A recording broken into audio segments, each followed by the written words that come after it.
আসসালামু আলাইকুম রহমতুল্লাহ। বাংলাদেশ থেকে 2000 ট্যাক্সি ড্রাইভার ও বাইক রাইডার নিবে সংযুক্ত আরব আমিরাতের দুবাই। এই নিউজটি আপনি অসংখ্য টিভি চ্যানেল এবং পত্রিকাতে দেখে থাকবেন। সময় টিভি, এখন টিভি, ডিবিসি, যমুনা টিভি, আর টিভি, এটিএন বাংলা সহ প্রচুর টিভি চ্যানেলে দেখে থাকবেন।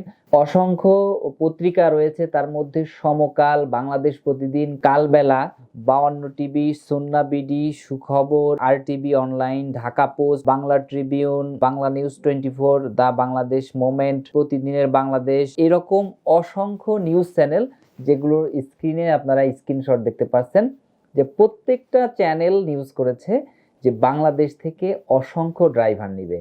এবং আপনারা নিউজ দেখে বুঝতে পেরেছেন যে এই কাজটি পেয়েছি আমরা ভিআইসি গ্লোবাল। তো আপনি যদি কোনো প্রকার তৃতীয় পক্ষ ছাড়া সরাসরি দুবাইয়ের সরকারি কোম্পানিতে সরাসরি অফিসের মাধ্যমে আপনি আপনার স্বপ্ন পূরণ করতে চান, তাহলে দেরি না করে সরাসরি চলে আসতে হবে আমাদের ভিআইসি গ্লোবাল অফিসে। দুবাই সরকার এই নিয়োগের আওতায় মোটরসাইকেল ড্রাইভার ও ট্যাক্সি ড্রাইভার নিবে। মোটরসাইকেল ড্রাইভারের বেতন হবে 2600 দিরহাম ফিক্সড বেতন। যারা ভালো ইংরেজি জানে, যারা মোটামুটি ইংরেজি জানে, তাদের জন্য প্রতি ডেলিভারি 7.5 দিরহাম। এবং ট্যাক্সি ড্রাইভারের জন্য রয়েছে 37% পর্যন্ত কমিশন।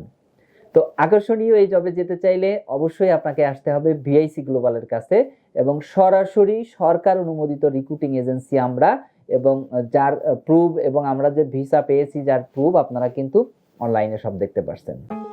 বেকার মুক্ত ও সমৃদ্ধ বাংলাদেশ গড়ার স্বপ্নযাত্রায় visa information, your trusted visa partner.